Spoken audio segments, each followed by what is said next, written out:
joining us via the recording afterwards. This is the January edition of Downtown UX. If you're ever in the Orlando area, please join us.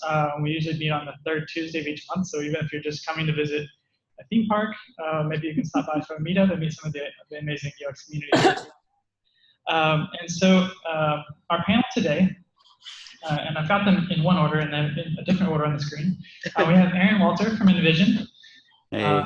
Athens, Georgia. He's the Director of Design Education at Envision. We have Alexandra Mack. Is it safe to call you Alex? Yes, it is.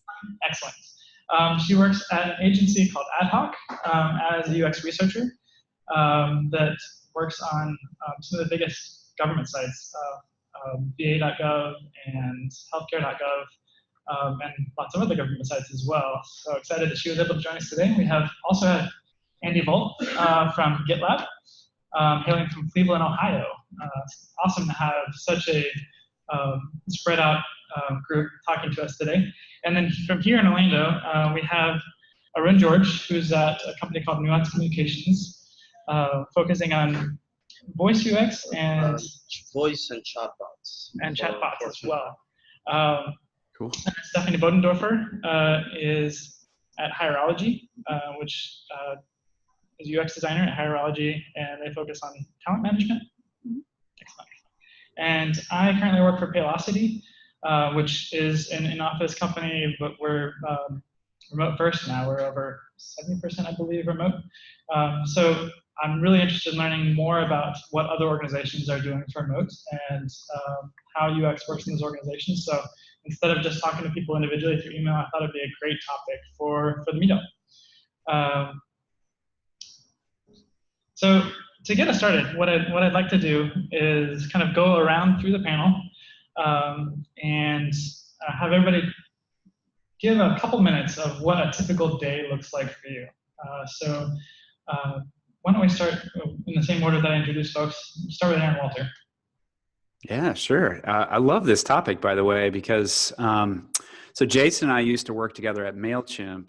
And the philosophy at MailChimp was very much you had to be on premises to be productive and collaborative. And I think they've slowly started to see that there are other ways of doing that. More people are becoming more remote. So for me to go from MailChimp to Envision, which is entirely distributed, we don't have a headquarters. We're in 25 countries. That's a pretty. A typical day for me is I get up and get moving very early because my kids have to get on the bus at 6:45 a.m. I have a garden. I have chickens. I call it my farming chores. So I get up and I do my farming chores on the property, which I like, and get something to eat. And I usually, now that I don't commute, I used to drive from Athens to Atlanta, which was about 70 miles each way. I drove the circumference of the earth over 16 years. I drove the circumference of the earth 6 times. And now I'm remote and I don't drive at all. So it's very satisfying transition. So I have time to go to the gym and take care of myself. So I do that.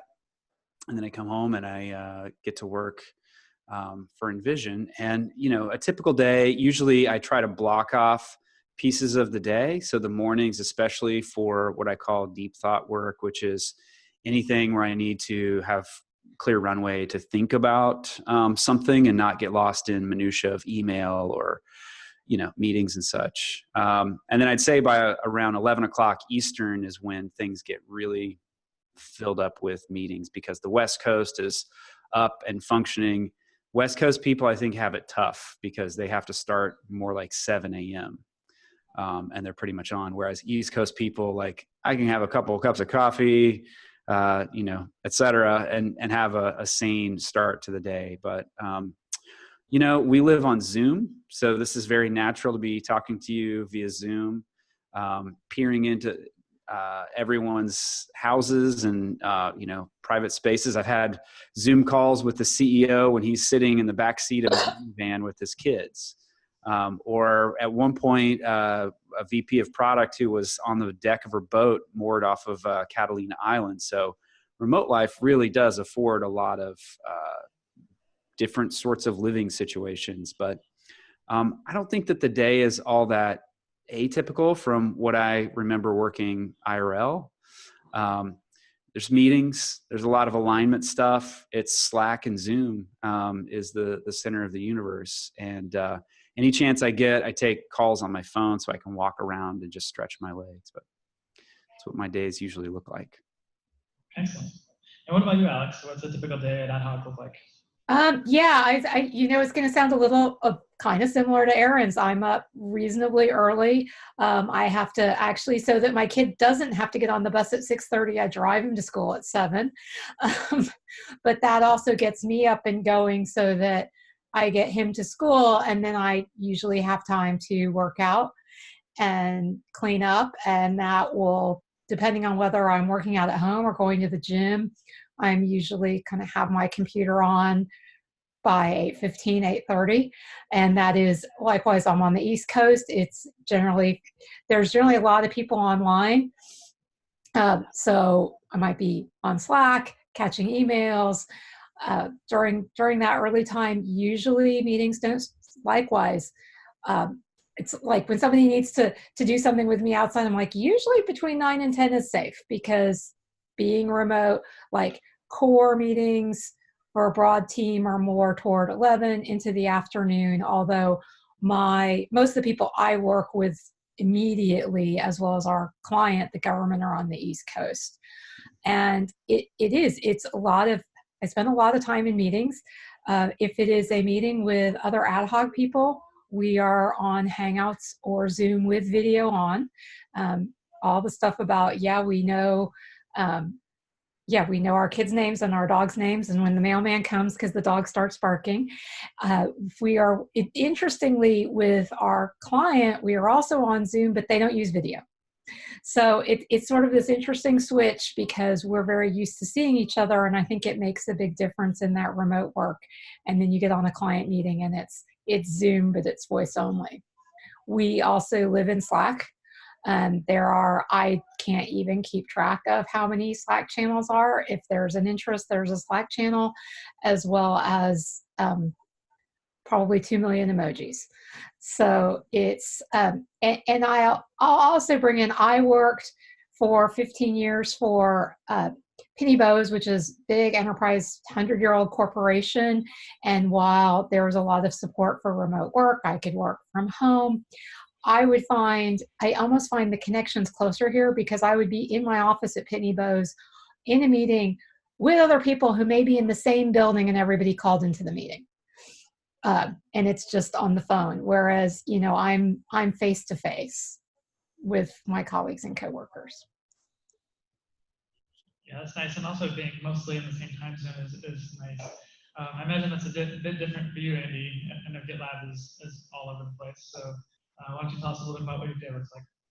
Yeah, definitely. So I'm definitely not as early as a riser.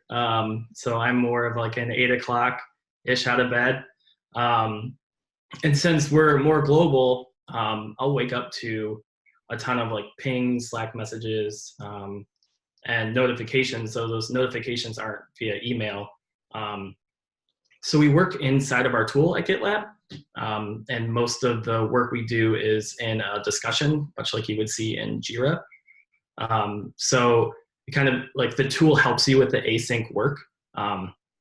So around like 8 o'clock or 9 o'clock, I'll kind of just see where my pings are, see what the status is of any like proposals I've made, wireframes or mocks I've made, and if there's any comments. And then around, probably a little later, around 9 or 10, that's when our meetings kick off. That's more of the afternoon for the European time zones. And it is unfortunately still very early. We just had one West Coaster join, and I feel really bad. So he's up quite early. But then, so I do have shut off time where I do snooze notifications, just like if you were working in an office and people come by your desk and say, hey, you want to grab coffee? Or, hey, what about this? That does happen, even though we are remote.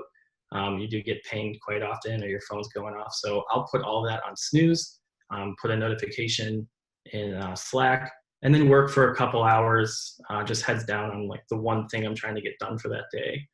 And then if you miss a meeting, They're all recorded in Zoom. I feel like this is one big plug for Zoom right now. And then, yeah.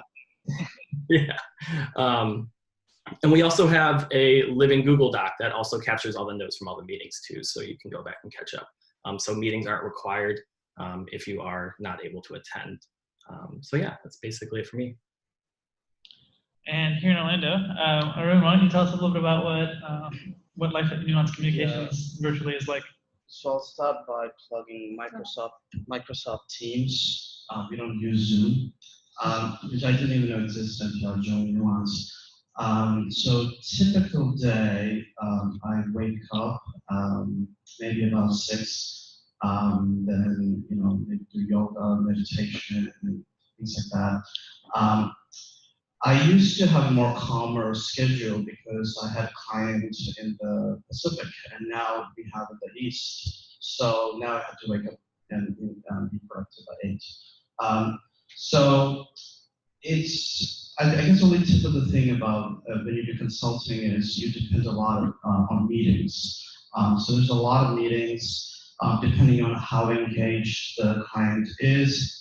For internal meetings, we use Microsoft Teams.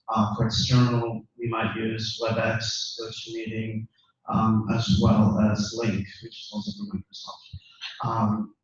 And I always have emails, so after 5 o'clock Eastern, they're aware, my clients are aware that I'm not going to respond back, but the emails just come in. So yeah, so that's a typical day if there is one.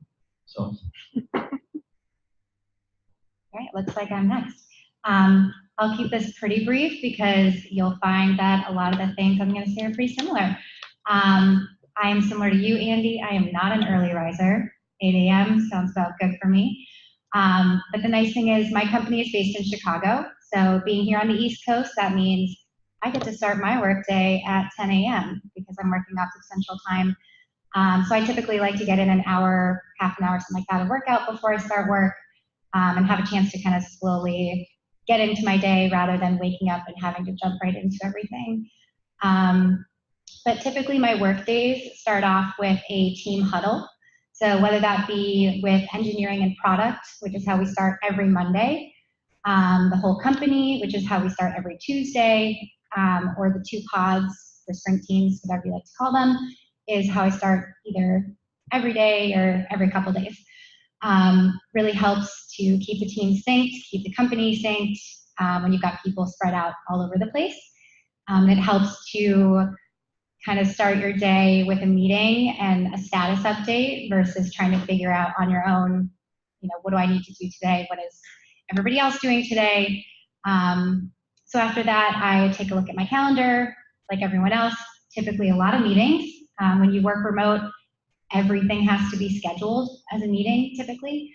So that's why there are so many meetings. And so I like to look at where my blocks of time are and determine what it is I need to do today and what time I'm going to work on those. So I can kind of get a better idea of, do I want to jump into something that's going to take a lot of time and thought?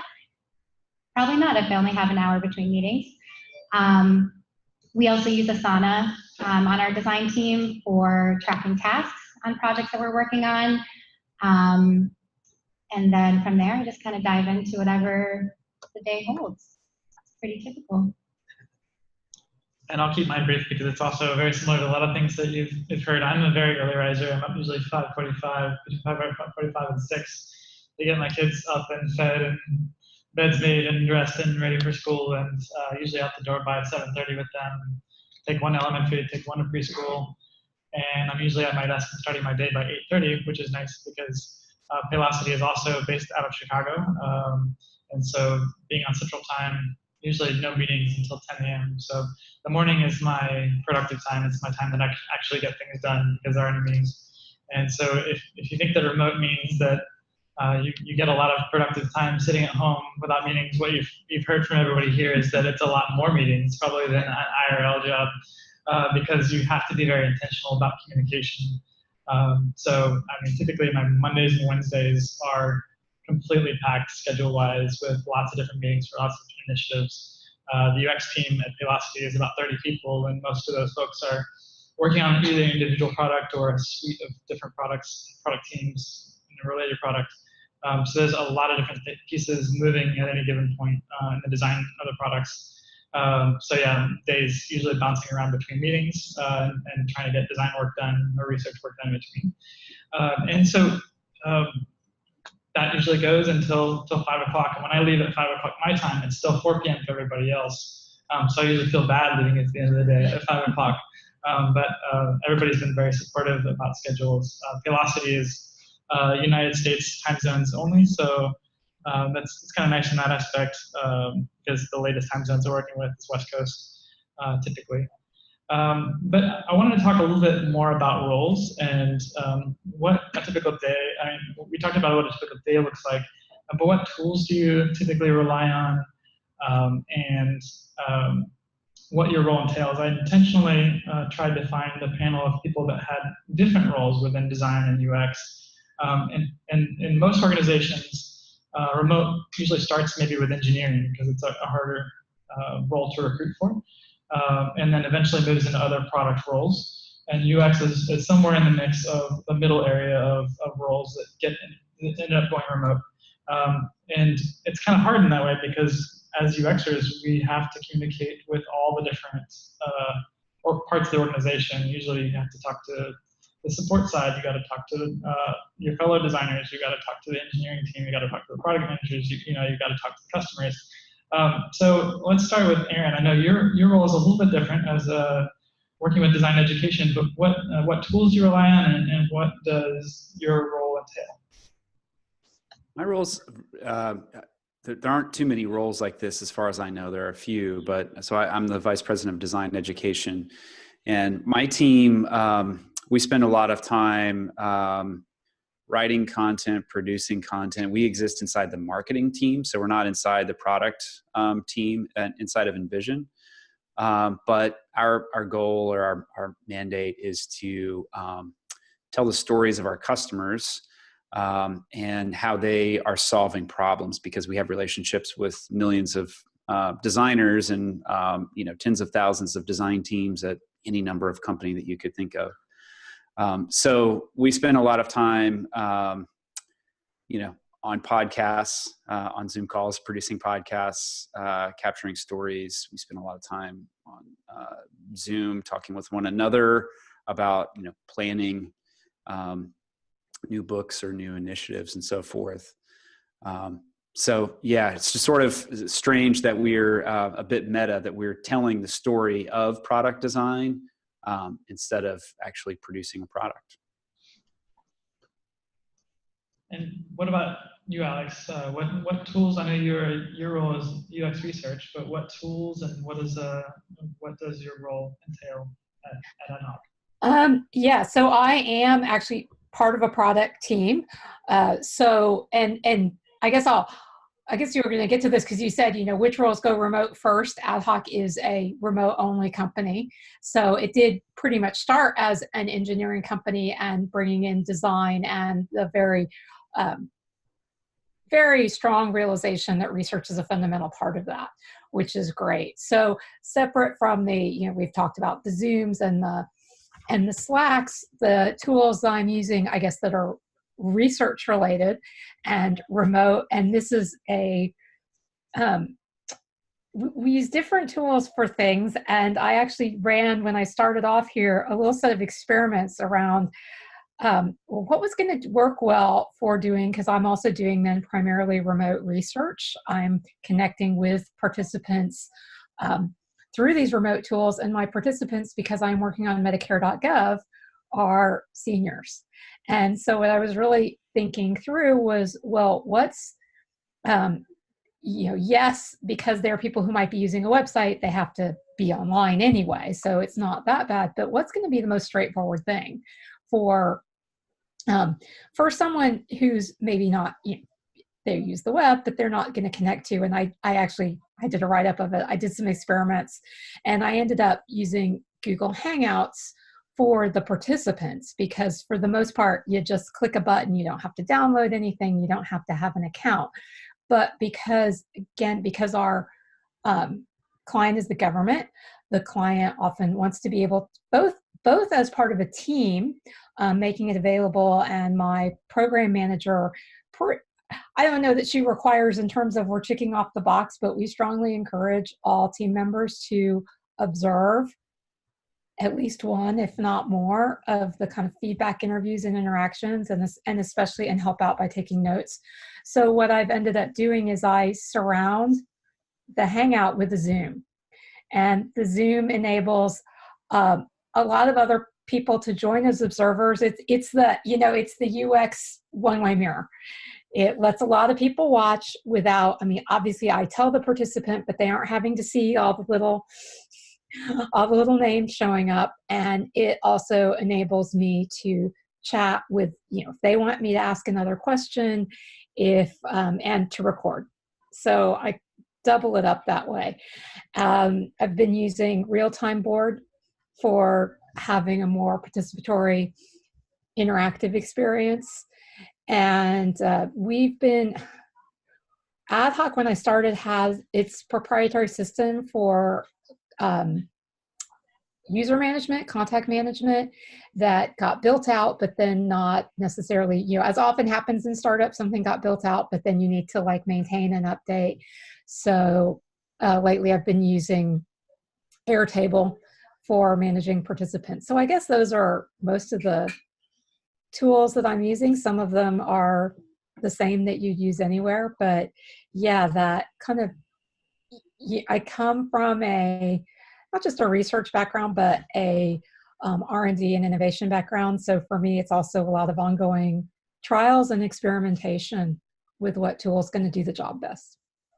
Yeah, the research tools are always the most interesting. It feels like everybody always cobbles together a weird solution that's different than everybody else to do research. So it's cool to hear your combination of Zoom and Google Hangouts. What about you, Andy? In a design role at GitLab, I know you said you rely on GitLab itself. You work within GitLab itself as a tool, but what other tools do you rely on for your work? Yeah, so GitLab is, of course, our #1 tool. And then also using Terminal as well to manage our design files inside of our repository.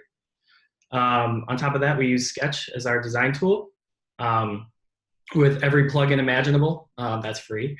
And then we also use something called specifically Sketch Measure, which allows us to output all of the specs and CSS, and then we host that link internally, and then put that right along with our design so that we have a mock and then the actual link for the front end developers come in and see it. Since GitLab is our #1 tool and it's all writing, I use Grammarly a lot, actually. I think it's a great tool because GitLab requires a lot of technical writing.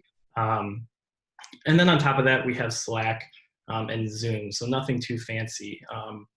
We've been trying out Figma a bit, and then we tried out Balsamiq as well for just pure wireframing. And then I silently moved to Axure. No one knows. So no one's, yeah, it's okay. But I use Sketch mainly for the UI component of it, so yeah. All right, and I'm really excited and interested to hear what Arun's tools look like, because working on voice and chatbots, a lot of it's non-visual. So tell us a little bit about what tools you use.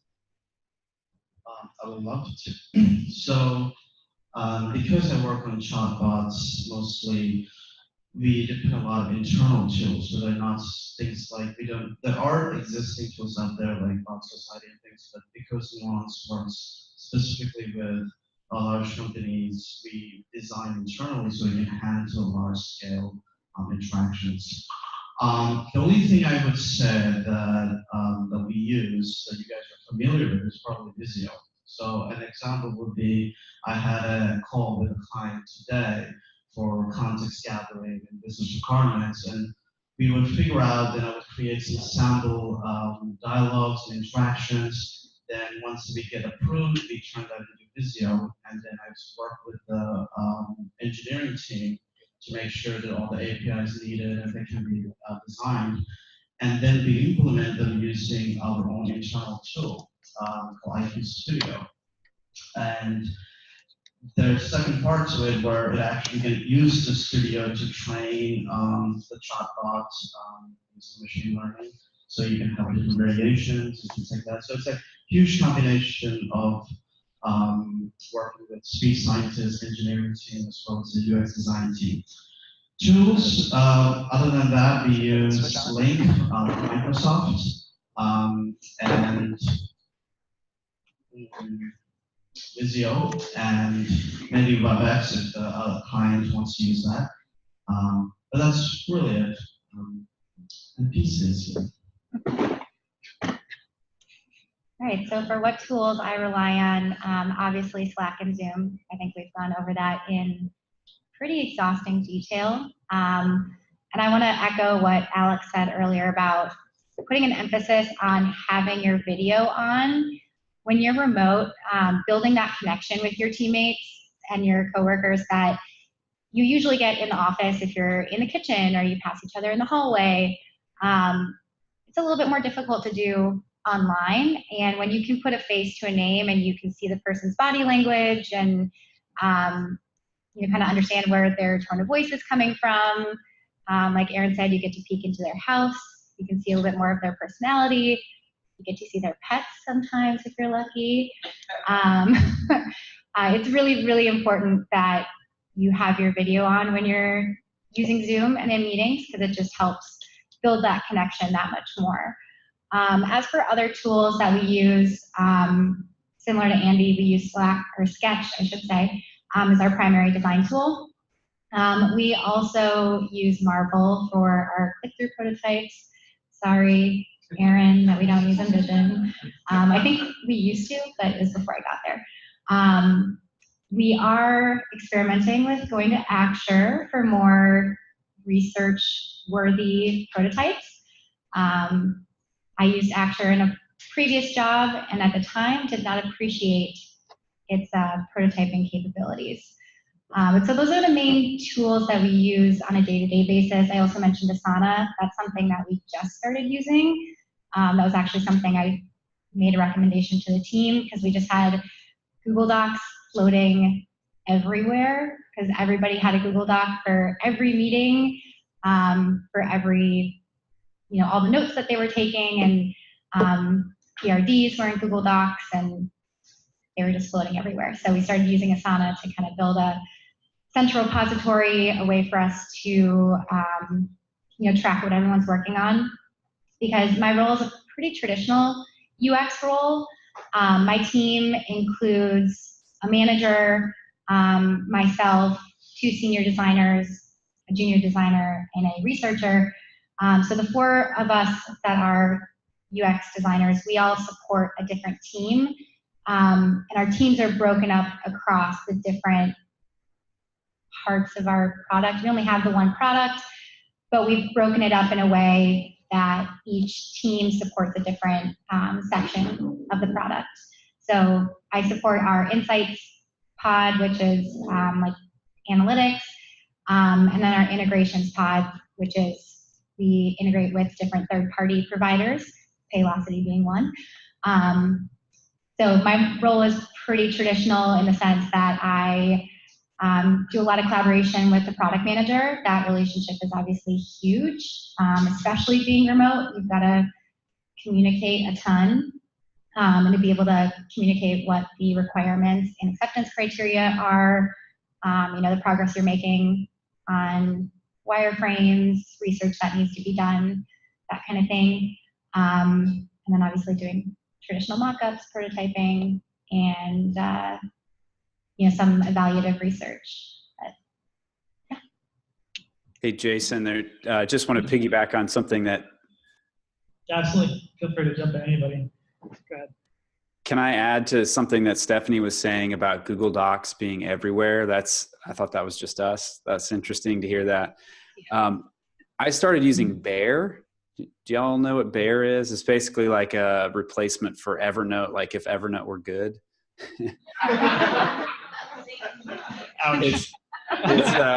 It's pretty good, as basically collecting the various projects that are going on these are important docs, and you can just paste in all of these links. So I can have that organized in a pretty logical way. That helps tremendously.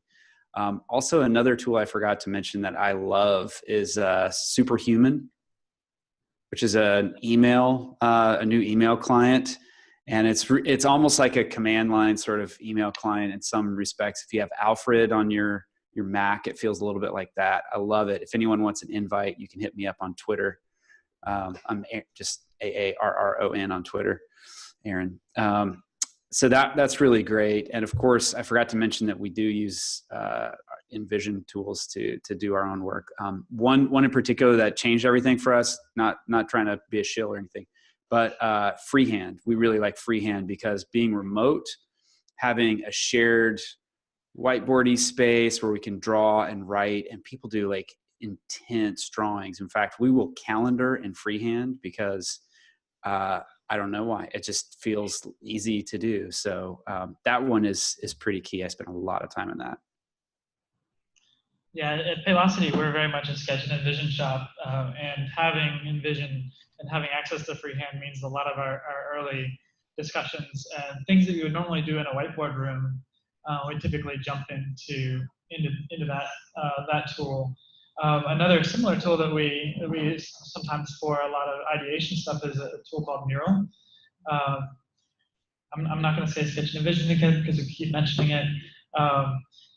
But as much as we like to use InVision for sharing prototypes and designs, and I joked about Axure, I'm one of 2 or 3 people on the team of 30 that's like really promoting Axure as well for when we get to stages where we need people to be able to interact with form inputs and elements.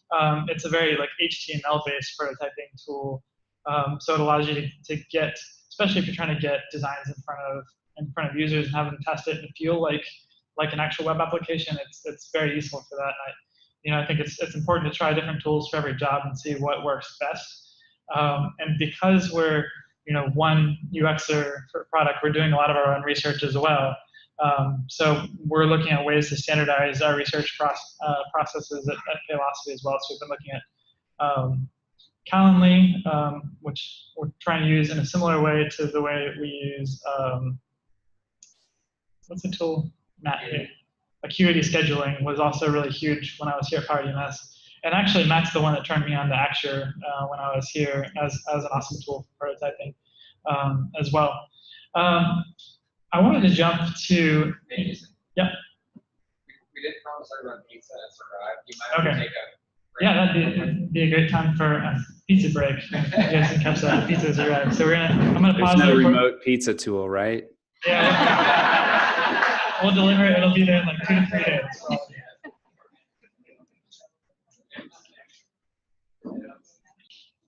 All right, we're resuming recording post pizza now at the meetup, and I'm going to start us back up with kind of jumping around on the list of questions that I sent you all before. But do you ever meet in real life with your teammates? If so, how often? We'll start with Aaron again. So we have something called IRL. And we do it once a year, and that is we fly everybody. We're in 25 countries, so we fly everybody to one location. There are a few people who don't make it because we have to keep the support staff rolling. A couple situations where not everyone can make it. But this year we're headed to Phoenix. Last year we went to LA. And that last year was the first time we had done it.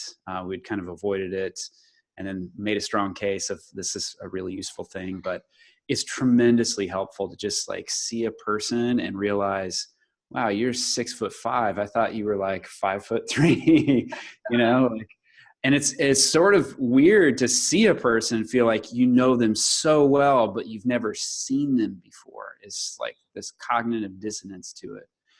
But it's tremendously productive to get together and talk through some things, tremendously productive to build rapport and be able to spend some time together and kind of get to know each other a little bit better, which is great. But I think that, maybe the common perception for people who don't work remote is that it's not as personal because you never are physically there. I actually find the opposite to be true. It feels way more personal that my children have come into meetings in their underwear and, had conversations with colleagues and people I report into and so forth. And, you know, it's just part of the life that you get to know people. And there were so many people that Jason and I used to work with when we were on premise at MailChimp, where we only got to know them in that business context, and we didn't get to know their personal life. So that's one thing that when we do have these meetups annually, it feels like family. It feels like, you know, a tight connection that's pretty profound. We also have smaller groups that will get together for things. We have a quarterly business review and so forth. So there are definitely times where we see each other. It's not just once a year, but that is the one big one. Cool. What about you, Alex? Yeah, like Aarron, we have actually, I guess it's switching to once a year, but it's been by twice a year retreat.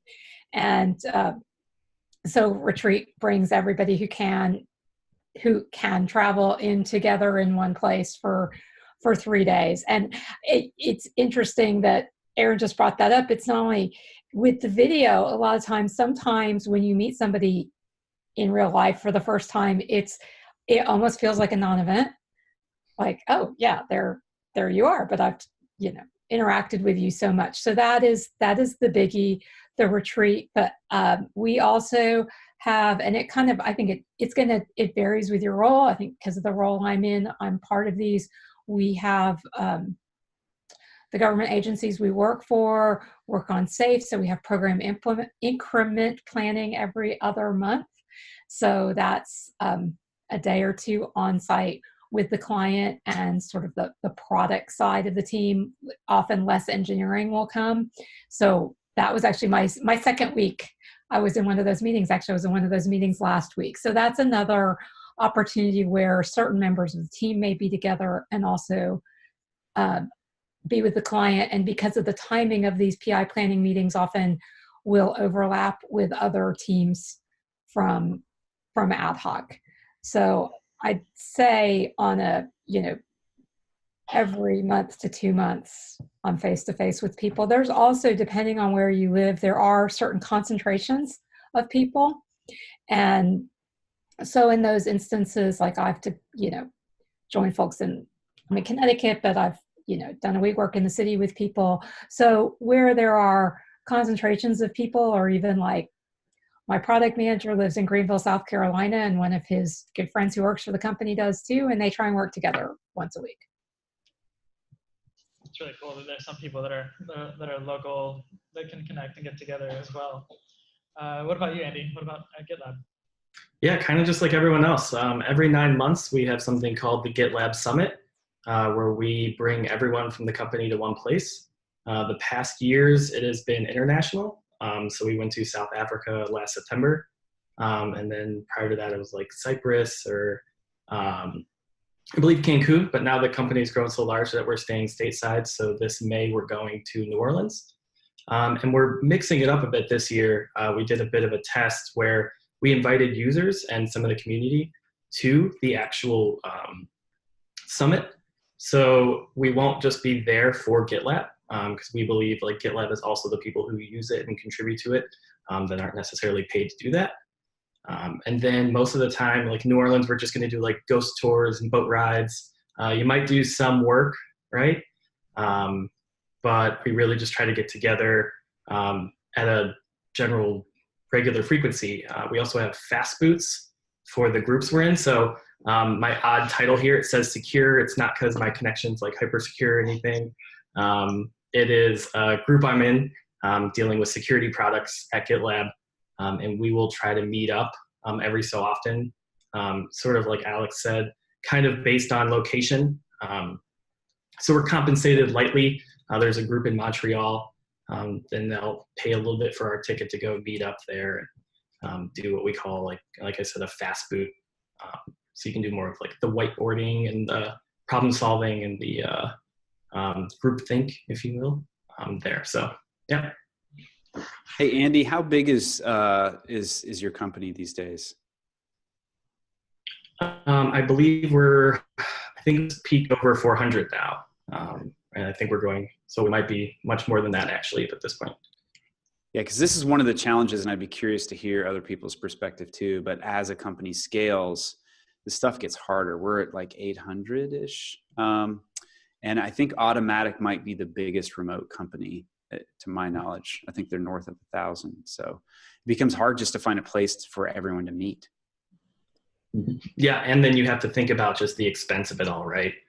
So before, I think GitLab allowed you to bring your significant other, like all paid, including meals. And now we're doing kind of like a half paid for your significant other.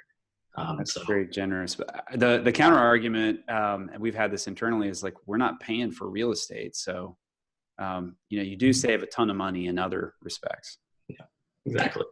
I'll sort of jump in with that same thing. As I said, the ad hoc retreat is switching from being twice a year to once a year, but the idea is then that there's still at least a second retreat that you will be having either with your program or your practice. So like my practice is research, but my program is this working on the Medicare. So they're, sort of having smaller, but still big get-togethers. Yeah, we kind of do a similar mix of different types of gatherings. But I'll keep going around the room and jump over to Arun now.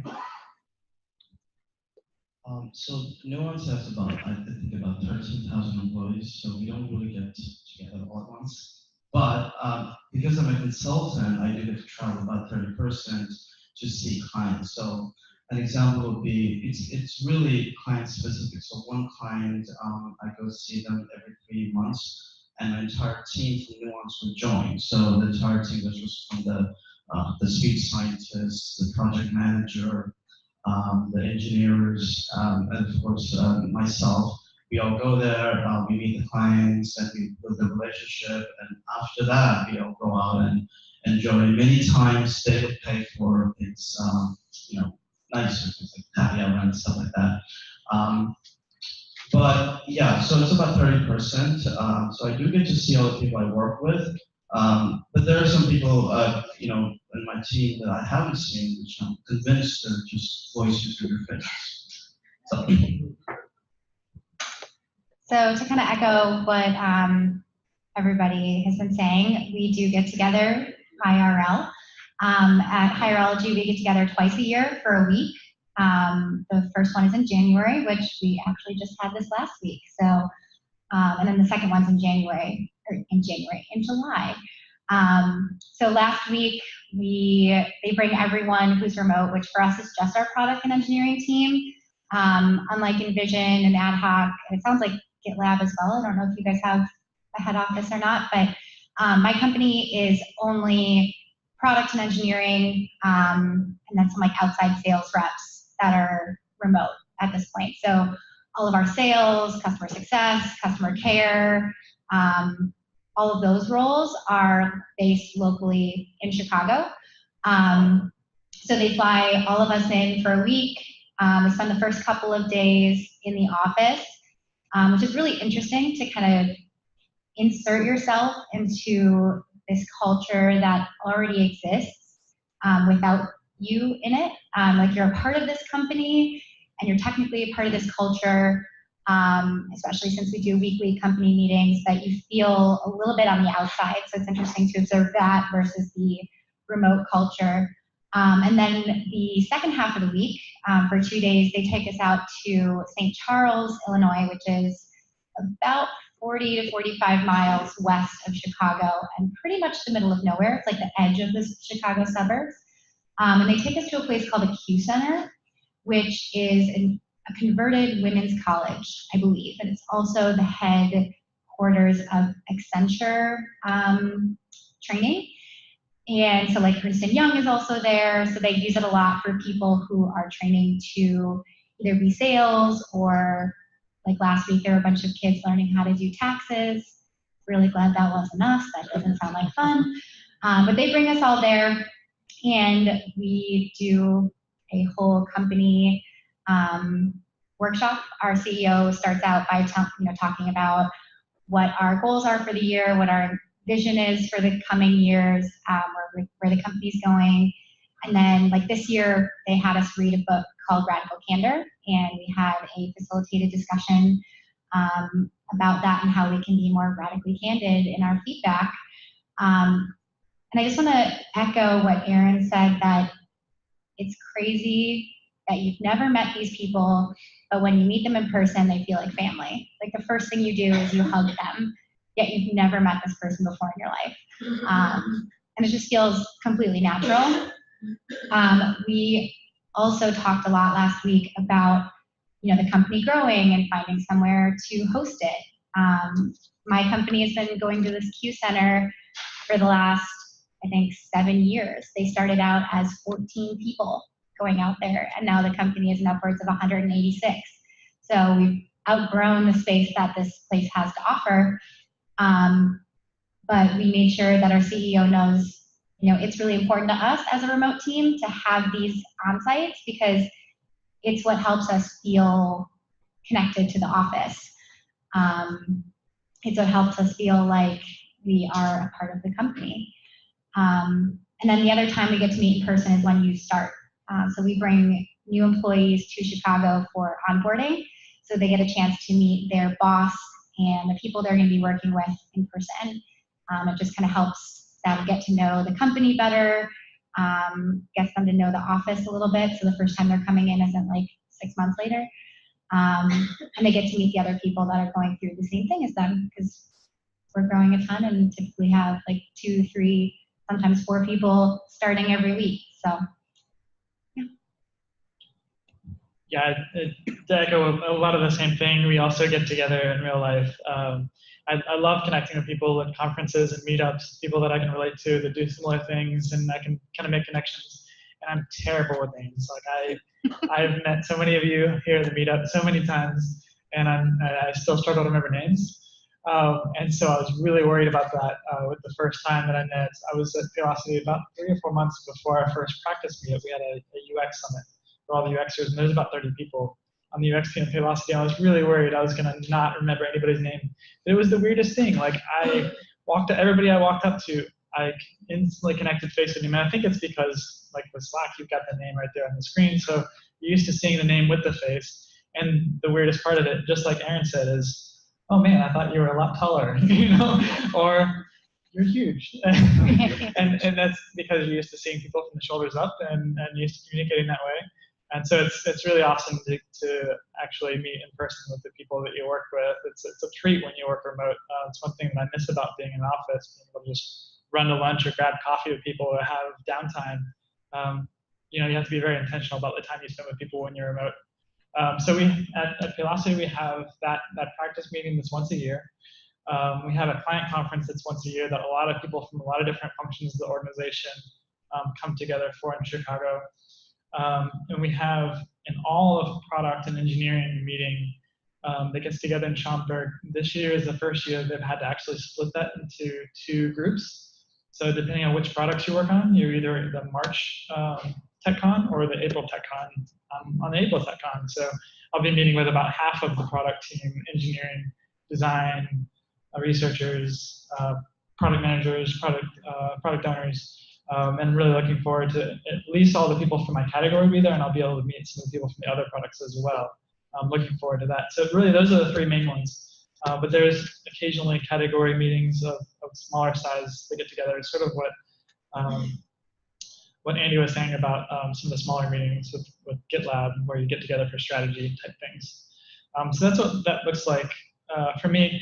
And kind of thinking about what people want to know about going remote. I know we don't have a whole lot of time left for this meeting, so I'm curious to hear what the best advice you could give to somebody who's considering a remote role or considering looking for remote roles.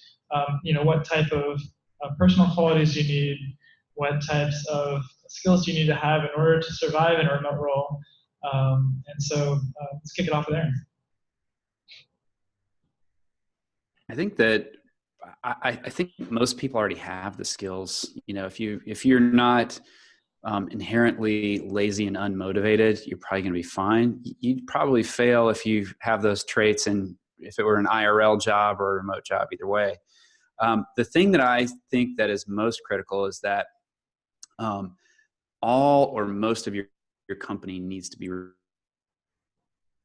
remote as well. If you are a person, that's a recipe for disaster, because people will forget to loop you in. you'll just never quite grok what's going on inside the company if you're the only remote person. That's tough. But I would say just generally, if you're considering remote, from my perspective, I think it's the most humane way to work, because I get to be connected to my family. I get to be connected to nature, that I can go outside and like check on my chickens, or, take a walk in the backyard or something, which is great. And, see my kids and just be present. I think that's a pretty great way to work. It's great for me. I think that if you have a very tight space, I hear from my colleagues who are in big cities like New York, where the space is very limited, would consider that of like, how would it feel to work at your kitchen table all day, every day, and have to like clean up after yourself? That would be challenging. But I suspect most of the folks at the meetup today probably don't. Orlando is a spacious place. So it's probably not a major issue.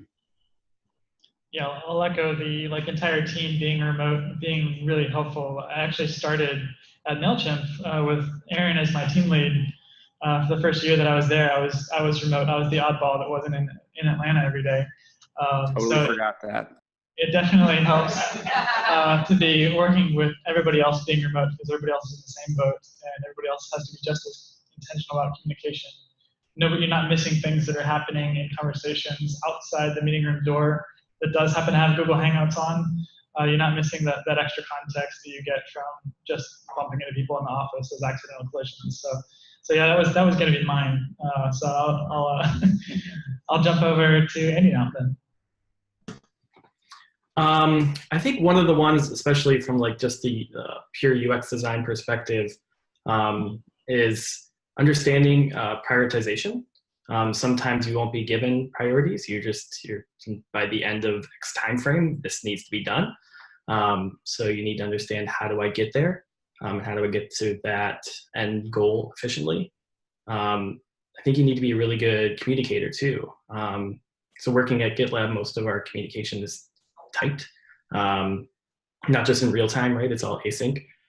So being able to communicate your ideas and your intention with your designs, being able to even format it correctly so it's got a bit of hierarchy, so it's parsable. That's one of the things that I've taken away. And then I think in general, just knowing that time zone restrictions do apply, but being remote doesn't mean you have to work at home. It doesn't mean you're stuck to your desk. You can go anywhere and travel the world, and I think it's important that we embrace that bit of like digital nomadism, because if you don't have to be in an office, right, you don't have to be in your home office.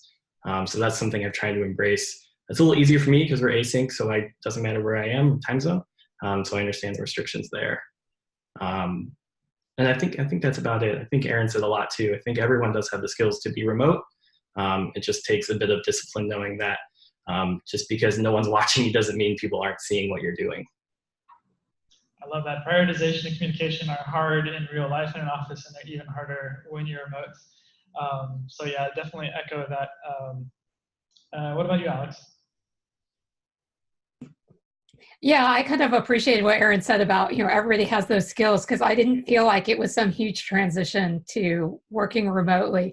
I think another aspect of that is, and I've been doing this a long time. Most of the people at Ad Hoc have some experience.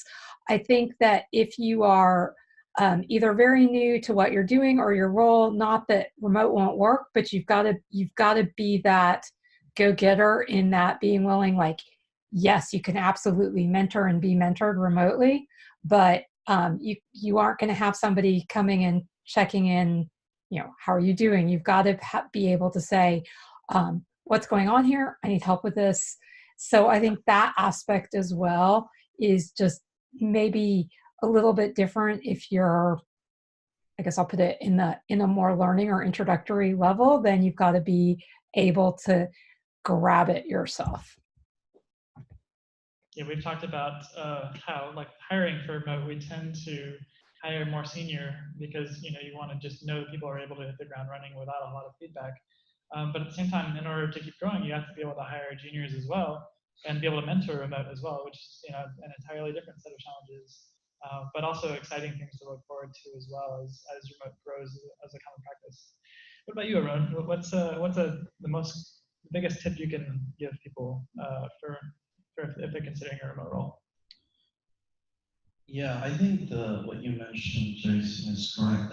So a few years ago, when I was a junior, I was working for a company based out of UK, and it was partially remote and partially face-to-face. But my design team was in the UK, so my mentor at that time would come from UK to mentor me. So I think if I was 100% remote, I get nuance on a senior position. So there's not much mentorship needed.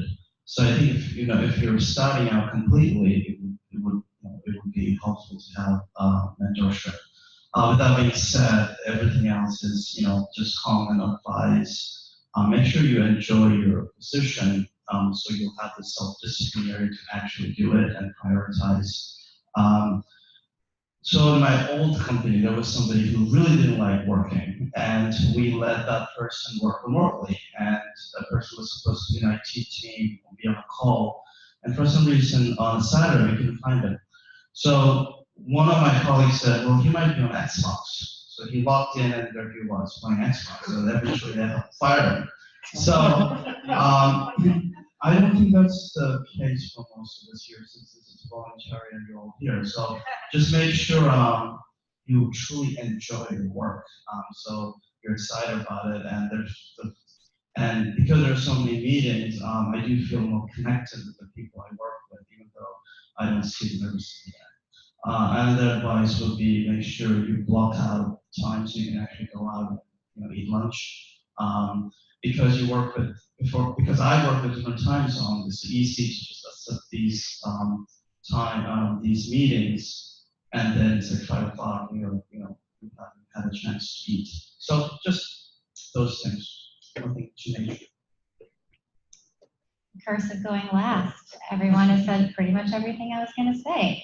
I definitely want to echo what everyone has said about communication and being a self-starter. Those are the two biggest qualities.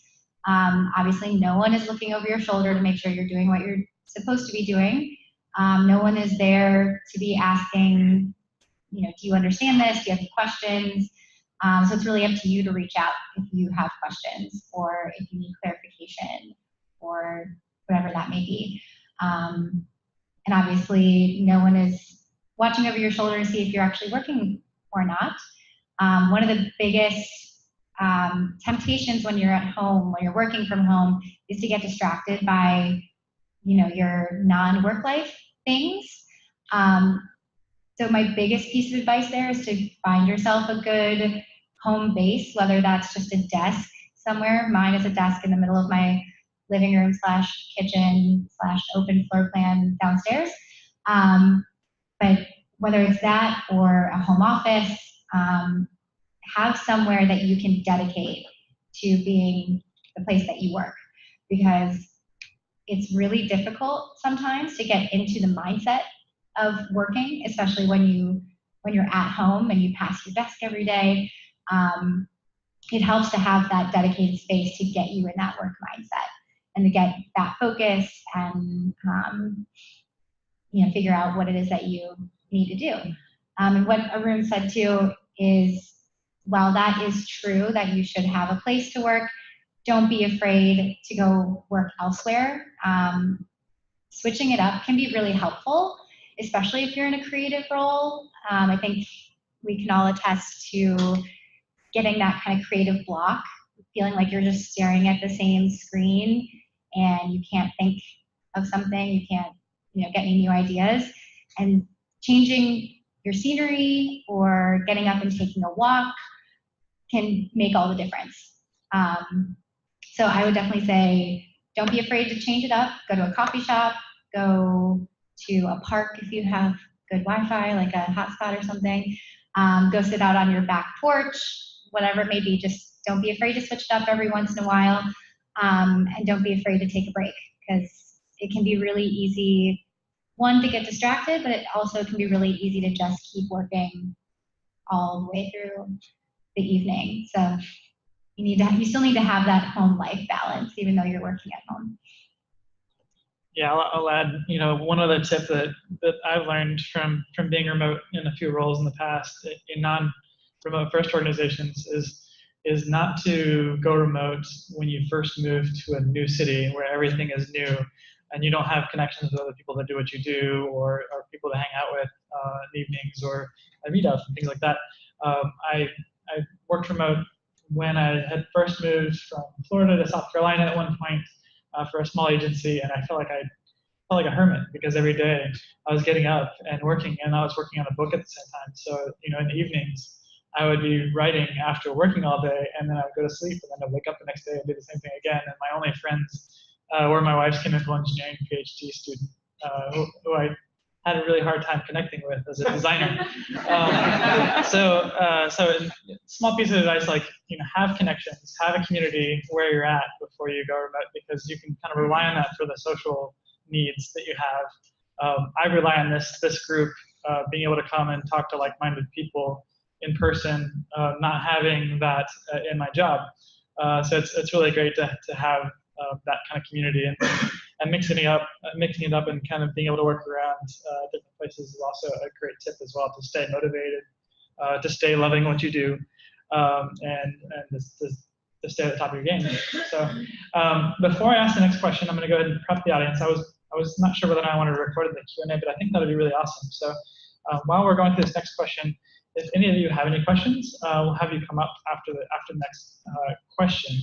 And so the next question that I wanted to ask all of you is, what do you miss most about being in an office, if you worked in an office in the past? And whoever can jump in, I've been going in the same order the whole time, but feel free to just popcorn in. I'll go. Okay, so what do I miss? I do miss somebody coming to the office and saying, "You want to grab lunch and talk?" And many times they don't pick up the check. Usually it's the senior, like it's a VP of sales or something. And yeah, I think the whiteboarding, I still do it, but it's just not the same with other people looking at it. That's really it. And I think it's nice to see people, but yeah, I don't miss too much. I'll echo that. I miss the brainstorming sessions, whiteboarding sessions the most, because that's what I love most about UX. I love the problem solving, but I also love the collaboration. I think you kind of have to be a people person to be in UX, because you have to be willing to talk to people, whether that's your users or other people in the company. And you lose a little bit of that when you're remote. In my company, as a UX team, we get together once a week and go over the things we're working on, get feedback. But it's not real time brainstorming. It's just, here, this is what I did. What do you think of it? It's not, hey, what about this? Let me draw this out. Or, hey, try this thing. It's a little bit more asynchronous. I think that's what I miss most. But overall, the flexibility that working remotely affords you, I think, is totally worth it, in my opinion. I'll jump in next. I feel like a lot of companies put a lot of their investment in creating culture in the office. MailChimp was that way, and here at Power DMS, it's that way. There's hot meals, there's breakfast on one day a week, there's a hot meal once a day a week, and there's a salad day one day a week. And there's a lot of benefits to being in office. We've got this fancy kitchen here that you can make your food in, and lots of hangout rooms and a ping pong table and all kinds of great things that I really miss. And in some ways, it's like, why did I leave this awesome company? Because it's a great culture. If you're looking for a UX job, Power DMS is awesome. More than I miss hanging out with Abhishek and Matt and in the whiteboarding room, like thinking about things in person. There's something about, I wrote this question down that I sent to everybody. Do you miss whiteboards, Post-it notes, and the smell of fresh Sharpies? As a UXer, that's me. That's one of the things that I miss most about being in person, is like the physical the physical tools that we use as product designers and as product managers. And so that's definitely like the in-person aspects, you know, the camaraderie of meeting in person. And you do get a lot of that camaraderie with your remote colleagues, and you do have that kind of strange connection that when you do get together, it's like you've just, you know, have been friends for a long time when you work with people remote. But there's definitely something about being able to just grab lunch, and sometimes if it's a company lunch, get the tab picked up as well. You know, I kind of don't miss anything. I miss I miss the people, the individual people. I don't miss the, hey, when I ran into a person in the hallway and I got distracted and I lost 20 minutes of my life, you know, from this thing. Like, I actually really like the focused time that remote allows. I miss the individuals, but I mean, come on, it's a smaller carbon footprint. I like to make my own lunch, and it's right here. I like to have lunch with my wife. I'd rather have lunch with my wife than anybody else. You know, like it's just a humane way to live. I don't miss much of anything. Yeah, I'd have to agree. I mean, nothing really beats the ability to create your own space that isn't like in a cubicle, putting up posters and having your desk plant. But, you know, I miss a little bit of the collaboration and camaraderie. It's nice to be in that, you know, in that whiteboarding room and being able to commiserate, like, this project just won't go away, and no one else hear you, right? That's kind of nice. But in the end of the day, you kind of still can have that. And it can be on your own design and on your own terms. And that's, I don't know. I see one of the questions you asked too was like, will you ever go back? And I always question, like, I don't know anymore. What about you, Alex? Yeah, as I say, I think it's my turn to say, I don't think I have much to add. I mean, because I worked for a fairly big company, there were some amenities in an office, you know, well, I mean, you know, corporate cafeteria is nothing to write home about, but, you know, a gym, a health clinic, there are things like that were handy to have nearby. Yes, the people, but even some of the things like various things that had happened in the time that I was at that company had cut down on certain aspects of like the availability of war rooms and team rooms, and even a presence thing. So I'm kind of with Aarron, like I haven't particularly missed it. You know, I had an interesting conversation with someone in a C-level at a company we probably all know, and she joined a remote team coming from only having worked in real life and having worked like 10, 12-hour days, just really working hard for a long time. And then she joined this company and had kind of a different philosophy of working and so forth. And she said to me, you know, I get to like 6 hours into the day and I realize I've actually knocked everything out. And I did that with the same amount of work but in half the time. And she just couldn't get over it. Like, she couldn't really wrap her head around the fact that, you know, you could potentially be a lot more productive in a remote environment because you don't have the random distraction. Sometimes those random distractions are serendipitous and they lead to great new ideas. I have plenty of those stories too. But I think there is something, you know, in terms of like running a business and getting the most out of a workforce to create a productive workforce, that I feel like remote lends itself to that very well. Yeah, I want to kind of build on that. One of the best things about being remote is that you get to create your own schedule.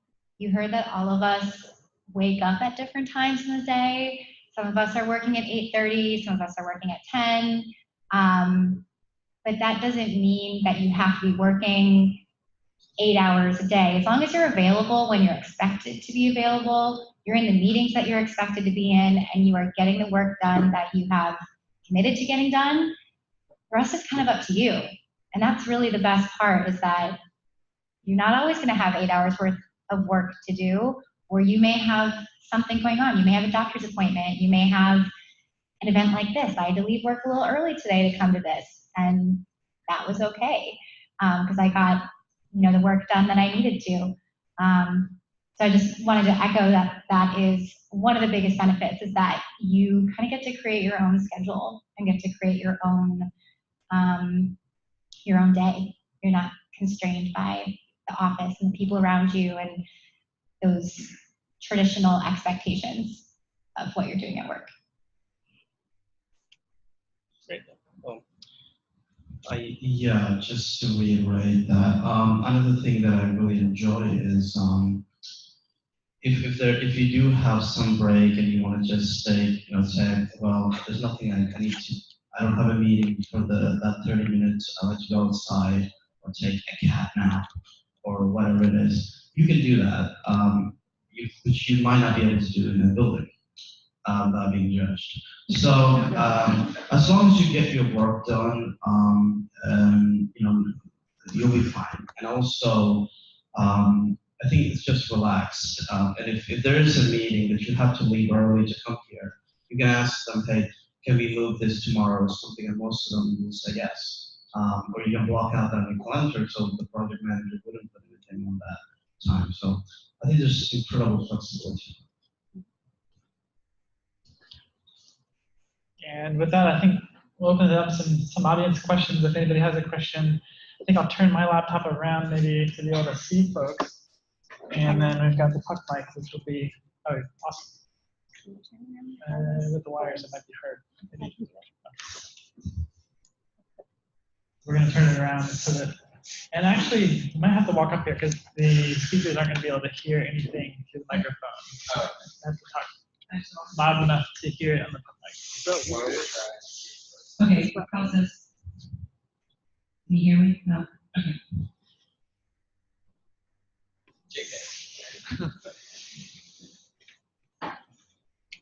Hello, can you hear me now?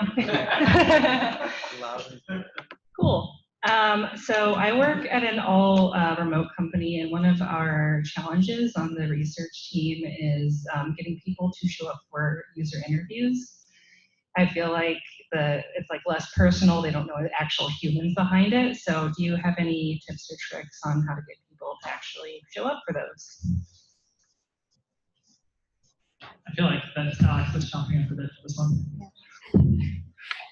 So are you doing the interviews remotely as well? Yes.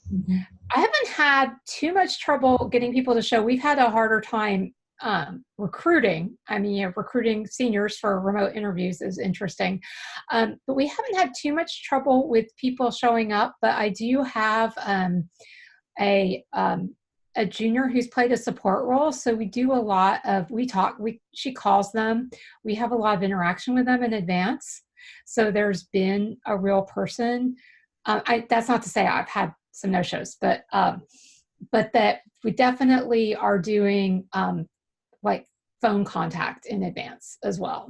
I don't know how you're doing that, but we put a personal touch in there, and I'm not assuming that you're not, but.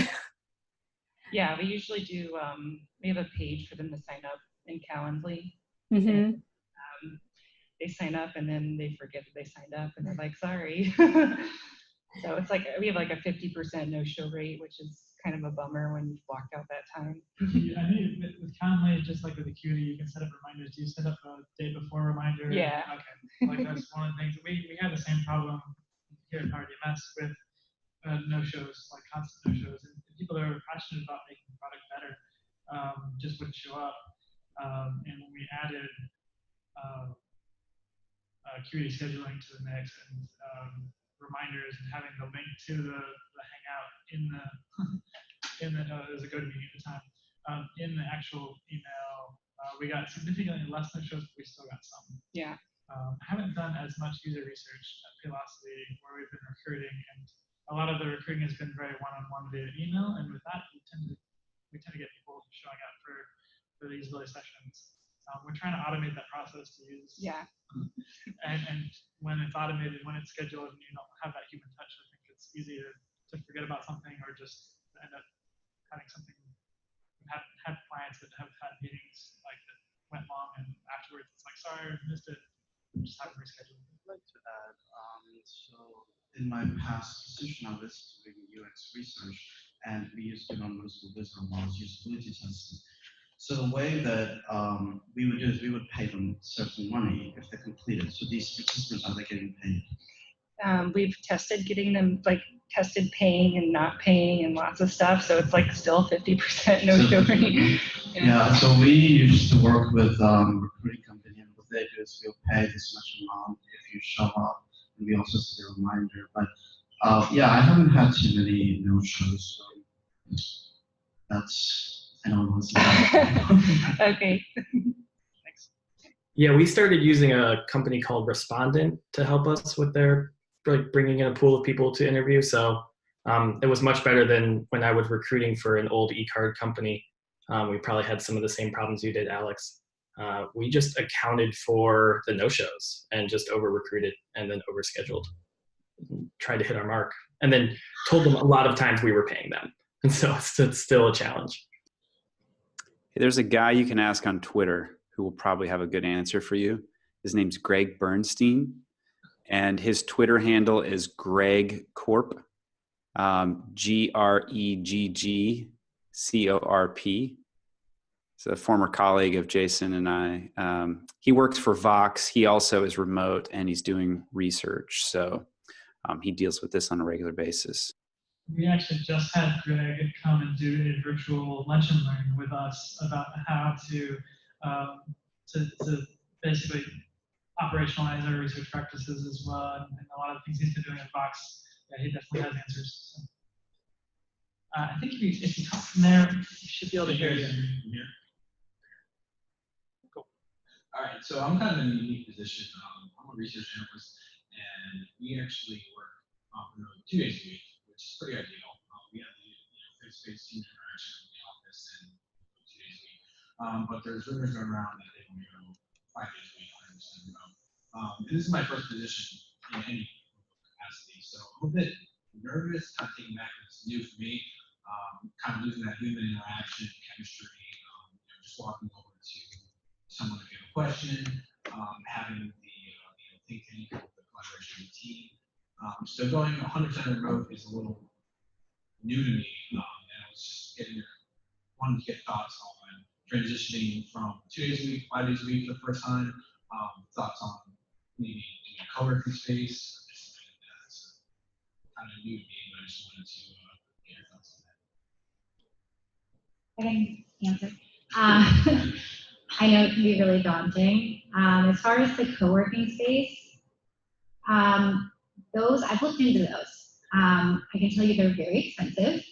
So unless you have multiple people who want to go in on it, they can be in upwards of like $400 or $500 a month for a desk, and I don't think that's even unlimited time. I think that's like a couple days a week. So while those work well if you have like a small company that is purchasing that space for you, which maybe that's something to bring up to your company, see if they'd be willing, if you have multiple people here in Orlando, see if that'd be something they'd be willing to invest in. It's probably definitely cheaper than actual office space. But other than that, it's all the things that we've said. If you can create a community, and you've got all of us, I know I'm happy to come and like work at a coffee shop or wherever you want, and I think that helps a lot with feeling that human connection. Maybe it's not the same human connection to the people you're working with, but you're still getting that connection with other people, especially when they're like-minded people. I know that helped a lot when I was first starting out. I had some friends who were freelancing and working remotely, and so about once a week I was meeting up with them, and that helped me not feel as alone and isolated when I was just first starting out. But then once you get into your groove, I think you'll find that you make that human connection just in a different way. It's all just about adapting, and you'd be surprised how easy it'll come to you, I think. Yeah, I think like if we started remote, it'd be great, but having it and then not having it, just seems like a wild transition for me. Yeah, I don't disagree with you. That is an interesting position to be in. Yeah, I just transitioned, I think 8 months ago. And this might be a kind of corny answer, but I kind of treated it like a design problem. Like I kind of like tested my way into like work for me, because we're all kind of different. So I was used to having a ton of people around me. So I kind of just like slowly went from like a coffee shop environment for a couple of days, worked at my house a couple of days, found out that like working in the kitchen didn't work, or working in like on the couch didn't work so well. So I then just came and like created my own space, spent some of my own money, got like a bigger desk, a bigger monitor, and then like created like a nicer space around me. You know, put up some stuff on the walls. Like some other rooms aren't as well decorated. But you just kind of got to feel out what works, right? We're all different, and then just go from there, I think. And it's 8:20. I want to be respectful of everybody's time. I said we cut it off 8:30, but I think maybe one more question. If anybody has any more questions.